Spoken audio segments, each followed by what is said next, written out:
মহাদেব, আমার মনে না কোনো সংশয় আছে আর না কোনো সন্দেহ। আপনি আমার থেকে আমার সংসার কেড়ে নিয়েছেন, আমার স্ত্রী, আমার সন্তানকে কেড়ে নিয়েছেন, আমার ভবিষ্যৎ, আমার বর্তমান। কিন্তু আমার হৃদয়ে কেবল আপনার নামই স্পন্দিত হয়। আমি আপনার এই সিদ্ধান্তের উদ্দেশ্য বুঝতে পারিনি, কিন্তু তাকে অবশ্যই স্বীকার করে নিচ্ছি।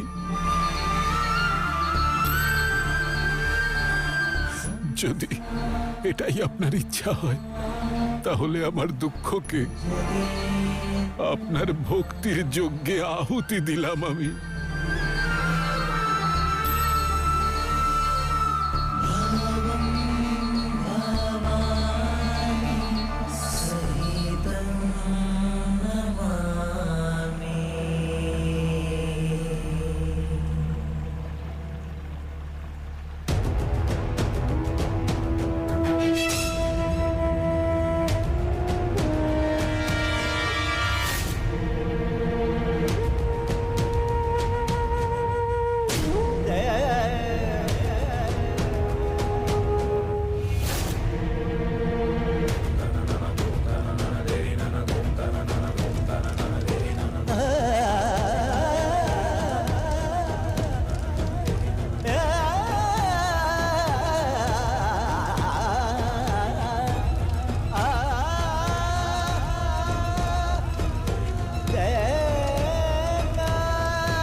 হর হর মহাদেব, হর হর মহাদেব, হর হর মহাদেব।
আমার স্ত্রী জীবিত আছে।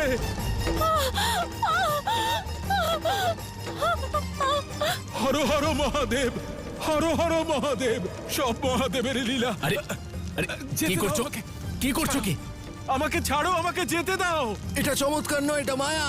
হ্যাঁ, এভাবে মৃত্যুর পর কেউ কিভাবে জীবিত হতে পারে? এটা নিশ্চয়ই কোনো পৈশাচিক শক্তি। ও অভিশপ্ত, ও পিশাচিনী।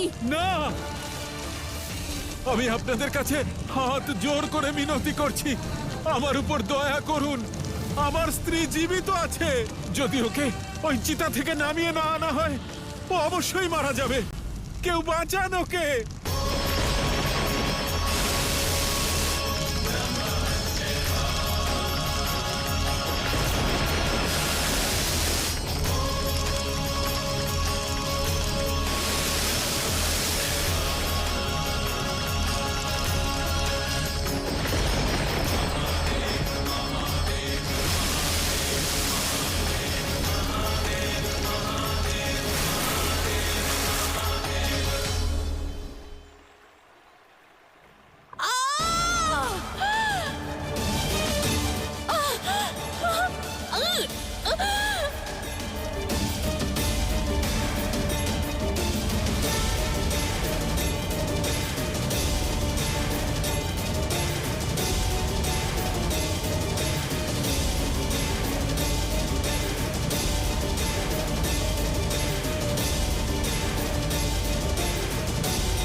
হর হর মহাদেব, হর হর মহাদেব।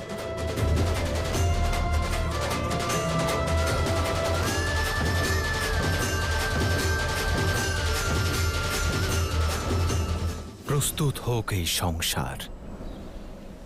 শিবশক্তির প্রেম ব্রহ্মাণ্ডের পথকে পুনরায় প্রকাশিত করবে। দেবী শক্তি ক্রোধের যন্ত্রণায় নিজেকে পাষাণে পরিণত করেছেন। মহাদেব দেবী শক্তির এই আচরণে ক্রোধিত হয়ে দেবী শক্তিকে অস্বীকার করে সংসারের প্রতি বিমুখ হয়েছেন। কিন্তু সেই প্রেম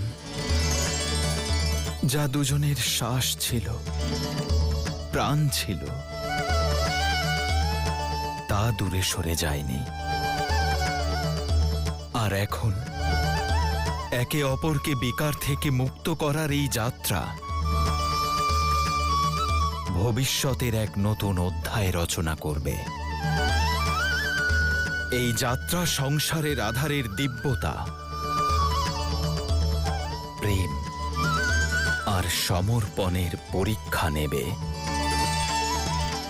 দেবী শক্তি পুনরায় মানব রূপে জন্ম নিয়ে এই সংসারে এসেছেন।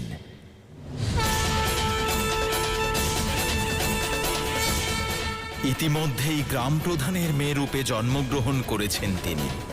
এবার এই মানব শরীরেই দেবী শক্তিকে তাঁর বিকার থেকে মুক্ত হতে হবে। এখন অপেক্ষা শুধু মহাদেবের, মহাদেবের সেই অবতারের যাকে কেবল প্রেমই জীবনদান করতে পারে। সবটাই এখন নিয়তির হাতে।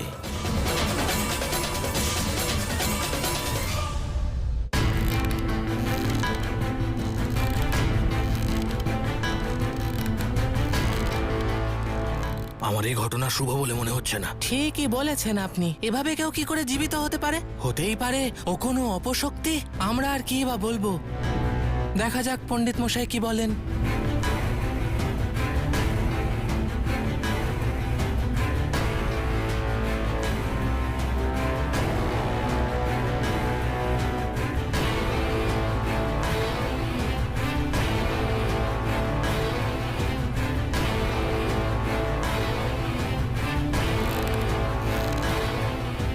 কি গণনা করছেন পুরোহিত মশাই আপনি? মৃত্যুর পরও আবার জীবিত হয়ে উঠেছে ও।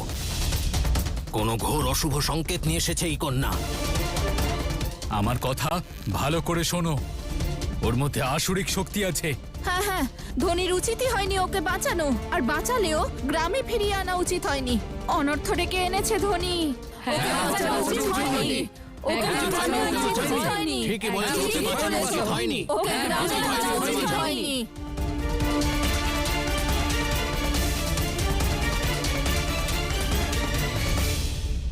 পুরোহিত মশাই, বলুন না কোন নক্ষত্র জন্মেছে আমার কন্যা? কি লেখা আছে ওর ভাগ্যে? জন্মের আগেই মৃত্যু লাভ করেছে ও, কিন্তু কালকে জয় করে এসেছে। না কোনো প্রেতলীলা হয়েছে, না কোনো সংযোগ। এ এক অলৌকিক ইচ্ছার কারণে হয়েছে। এ কি বলছেন গুরুদেব? ও কোনো সাধারণ কন্যা নয়। নিজের মাতাকে দ্বিতীয় জন্ম দিয়েছে ও। এর অর্থ স্পষ্ট, ওর জন্ম বৃহৎ উদ্দেশ্যের জন্য হয়েছে। ও কোনো দিব্য শক্তির অন্তর্গত।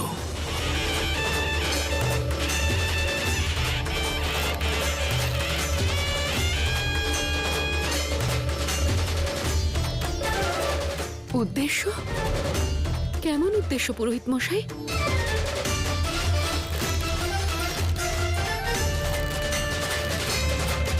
ওর জন্মের সময় নক্ষত্রদের যা অবস্থান ছিল তাতে আত্মা নয়, পূর্ণাত্মারা মনুষ্য দেহে জন্ম নেয় ধনী।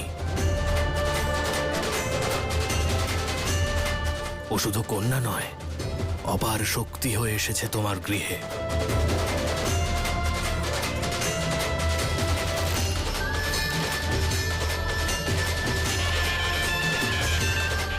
পরম শক্তি?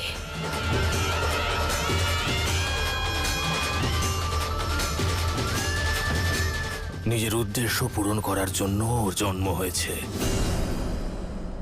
অর্থাৎ মহাদেব আমায় উদ্ধার করেছেন,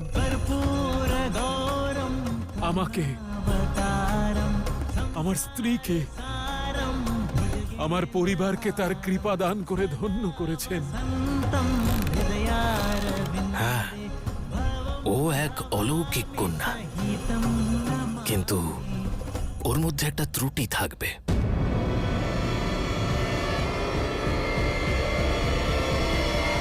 কি ত্রুটি পুরোহিত মশাই? ওর জন্ম অগ্নির মধ্যে হয়েছে। নক্ষত্রদের স্থান অনুযায়ী এই অগ্নিতত্ত্ব ওর মধ্যে সর্বদা বিরাজ করবে ক্রোধ হয়ে। ও অত্যন্ত ক্রুদ্ধ কন্যা হয়ে উঠবে। এই ক্রোধাগ্নি ওকে ওর বড় হয়ে ওঠা অবধি দগ্ধ করবে। কিন্তু পুরোহিত মশাই, আমার কন্যার মঙ্গল হবে তো? দুশ্চিন্তার কোনো কারণ নেই। ওর ক্রুদ্ধ স্বভাব কারো কোনো অনিষ্টের কারণ হবে না। 25 বছর বয়স হওয়া পর্যন্ত নিজের মধ্যে নিজের উদ্দেশ্যকে পালন করবে ও। যখন নিজেই দিশা খুঁজে পাবে, তখন এই ক্রোধ ওর ভেতর থেকে ভস্ম হয়ে যাবে।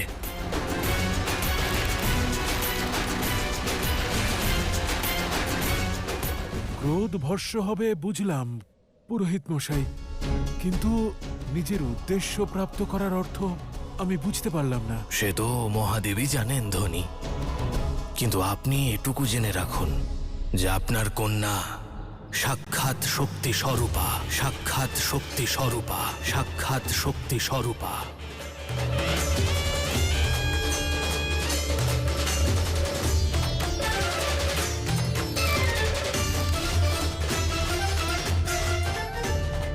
এমন এক শক্তি যা মনুষ্যদেহে জীবন ধারণের জন্য নয়, জেগে ওঠার জন্য এসেছে।